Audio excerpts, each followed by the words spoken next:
আবু লাহাব যখন বললেন তাব্বাল্লাক আলিহাযা জামাতানা, ও মুহাম্মদ তুমি ধ্বংস হও, এই জন্য বুঝি আমাদেরকে জমা করেছো। আল্লাহ তাআলা এই জায়গায় চুপ থাকেন নাই, কারণ নবীর বিরুদ্ধে বললে চুপ থাকা যায় না মুসলমান। কথা বলেন, কথা বলেন। নবীর বিরুদ্ধে কেউ বললে আর চুপ থাকা যায় না, মুসলমান চুপ থাকতে পারে না। আমরা আমাদের স্পষ্ট কথা, আমরা অনেকেই রাজনীতি করি না, কিন্তু এক জায়গায় এই জায়গায় আমরা চুপ থাকি না, কোনো সময় থাকি নাই, থাকবো না। বাংলাদেশে যদি কেউ আল্লাহর নবীকে নিয়ে কটাক্ষ করে, আমি আহসান জামিল বলতেছি আমার কথা, কারো দায়িত্ব আমি নেব না, আমি আমারটা বলছি।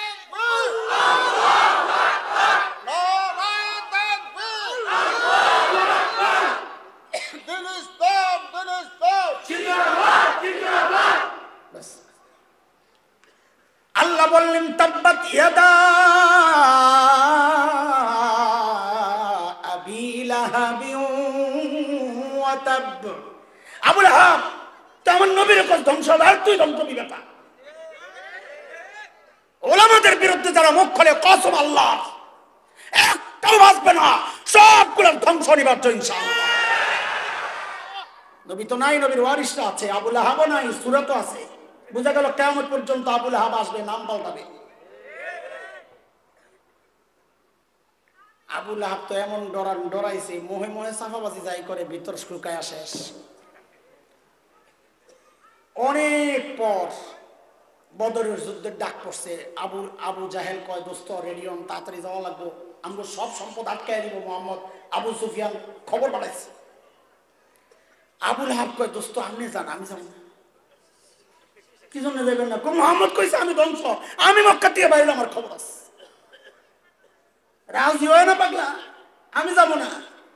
তারপরে আবু লাহাব আবু জাহেল কয় দোস্ত এটা ইজ্জতের ব্যাপার, বুখারীতে রিওয়ায়াত আসছে, ইজ্জতের ব্যাপার, মানুষ কইব কি নেতায় যায় না। না না, একটা ওজোর তো দেখান যায়। শুনেন, আমি আমার পক্ষ থেকে কিছু গোলাম দিয়ে দিস, তারা যাক যায়া যুদ্ধে অংশগ্রহণ করুক, আমরা তখন লাফাইয়া উড়ি হাদিস দেখা।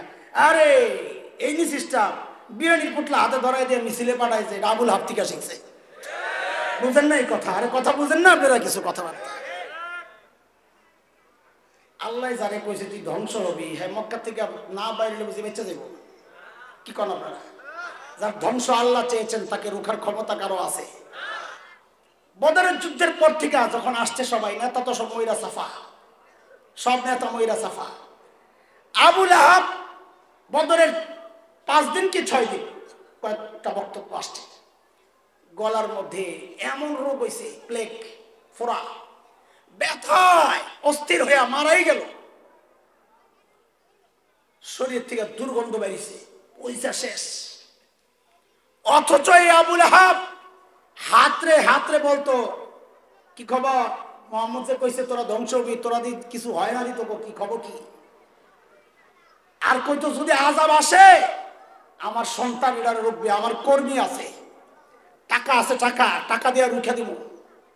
আল্লাহ জবাবে কি বলে, আয় মিলাইবা আর শুনতে থাকবা। আল্লাহ জবাবে কি বলেন, মা আগনা আনহু মালুহু ওয়া মা কাসাব।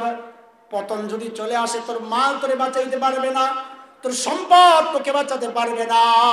আবু লাহাবের অবস্থাও হয়েছে তাই, সন্তান আগায় নাই, মালও বাঁচাইতে পারে নাই, বরং যেই সন্তানের বাহাদুরি দেখাইতো লাশটারে পাস করার জন্য এই সন্তানও কাছে আসে না। কি করছে, যে লাশ ঘর থেকে নিয়ে দূরে ফেলাইয়া দিতে হবে, এই আবর্জনা দূরে ফেলাইয়া দিতে হবে, গোলাম ভাড়া করে আনছে, গোলাম কালা গোলাম ভাড়া করে আনছে। কেন? কারণ ওই যুগে হেলিকপ্টার ছিল না যে হেলিকপ্টার দিয়ে আবর্জনা ইন্ডিয়া নিয়ে ফেলাইব। বুঝেন নাই কথা? বুঝেন নাই কথা? সিস্টেম একটাই, পুরানটাই। এরা খালি যুগের পরিবর্তনের কারণে সিস্টেম পাল্টাইছে, জিনিস আগেরটাই। যারা মালের বাহাদুরি দেখায়, যারা কর্মীর বাহাদুরি দেখায়, দলের সদস্যদের বাহাদুরি দেখায়। কাকায় কইছিল, কাকায় কে কে কাউয়া করার দরকার কি? কা সেটটা করবেন, কা বলেন, কা কা বলেন না, কাকা কম লাগবে না তো, কাউয়াই নি হয়ে যায়। কা কা কাকায় কইছিল পোলাপেন দমনের জন্য আমাদের এলাকার পাড়া মহল্লার আমাদের দলের সদস্যরাই যথেষ্ট। আহাব ঠিক এই কথাই কইতো, আমার মাল আমারে বাঁচায়া দিবে, আমার সম্পদ আমারে বাঁচায়া দিবে।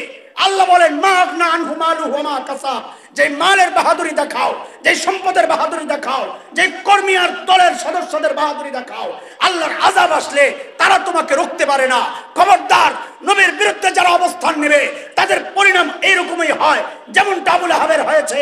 আজকের এই স্বাধীনতা অনেকে বলেন এটা বৈষম্য বিরোধী ছাত্র আন্দোলনের ফসল, আমরা অস্বীকার করি না, কিন্তু এটা মনে রাখা দরকার, খাবারের শেষ লোকমা দিয়াই পেট ভরে না।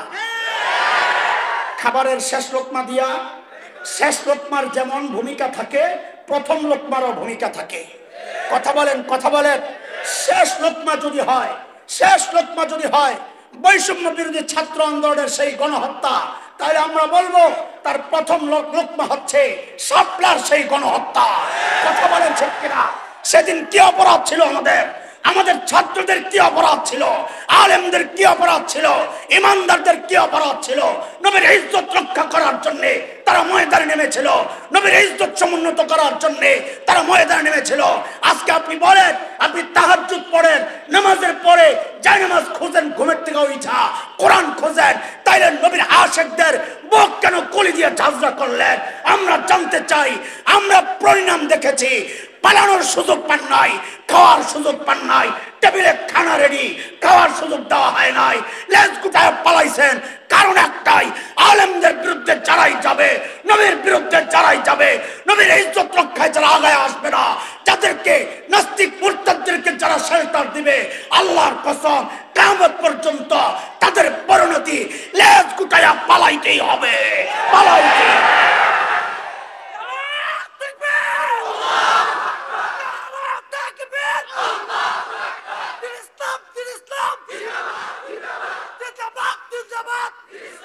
বেড়ি যে শুনছে হের বিরুদ্ধে সূরা নাজ লইছে, পাথর একটা লইছে, নবীরে খোঁজে, খালি খুঁজতে খুঁজতে কাবার কাছে গেছে, নবী আলাইহিস সালাম বসে বসে তেলাওয়াত করতেছে।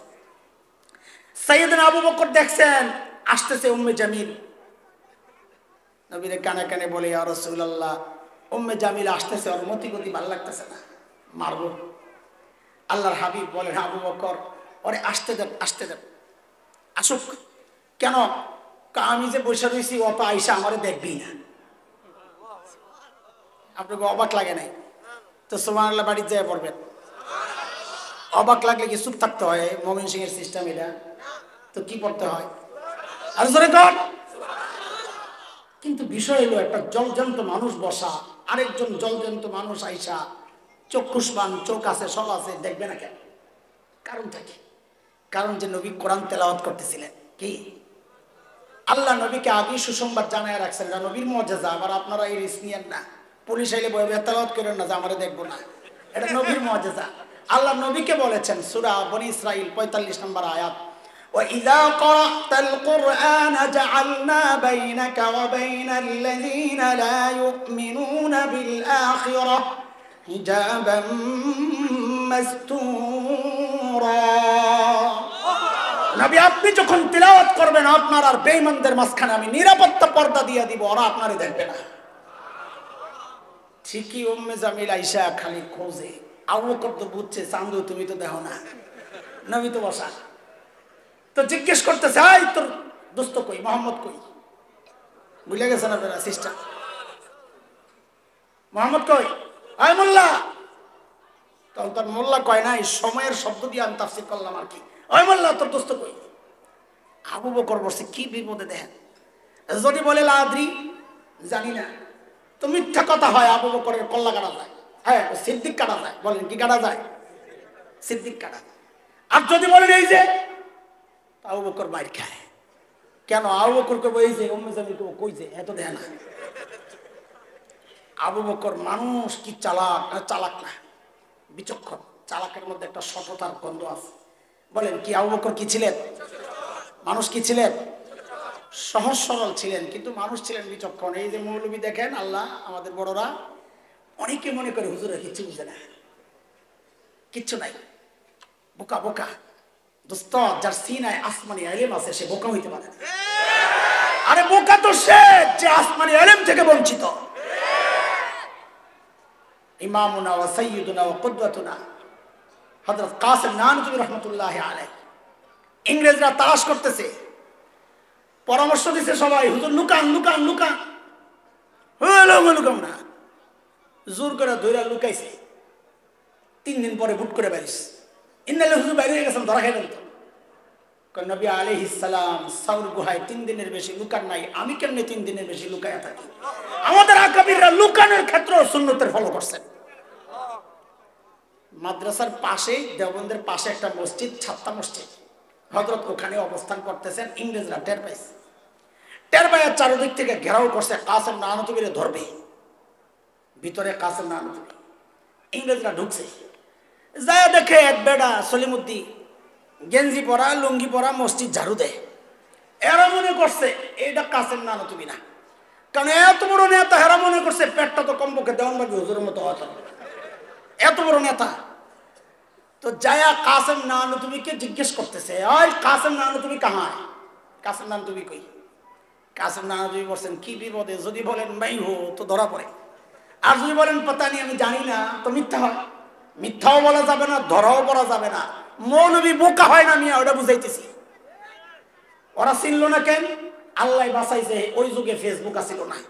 যদি থাকতো তোরা কাসেম নানতুবির ছবি দিয়ে দিয়ে বরকতের জন্য সব কামাইতি, আর কত পরে পরে দেখতি কটা লাইক করছে। আল্লাহ বাঁচাইছে, ওই জন্য কাসেম নানতুবি ওই জন্য ওই দিন ধরা পড়েন নাই। ইংরেজরা কাসেম নানতুবি কাহা হয়? আল্লাহ আমাদের বড়রা কি বিচক্ষণ, যেখানে দাঁড়ায় ছিলেন হযরত কাসেম নানতুবি, ওই জায়গা থেকে একটু সামনে দিকে গেছেন বা ডাইনে বামে সরছেন, তাহলে আগের জায়গাটা ফাঁকা হয়েছে না? কথা বলেন, আগের জায়গাটা ফাঁকা হয়েছে। যে জিজ্ঞেস করছে কাসেম নানতুবি কাহা, এমন একটা ভাব রয়েছে যে বুঝতে একটু দেরি হয়েছে। একটু এদিকে আইসা তো বলতেছে, হ্যাঁ কে আবার কাসেম নানতুবি? ও আচ্ছা, ও তো আবে হাতে, ও তো একটু আগে এখানে ছিল। কথা তো মিশে না, একটু আগে তো এখানেই ছিল, আমি তো শহীদ এই জায়গায় এসে। ইংরেজরা মনে করছে একটু আগে এখানে ছিল, এখন বুঝি পালায় গেছে। হায় রে বল মাস্টার,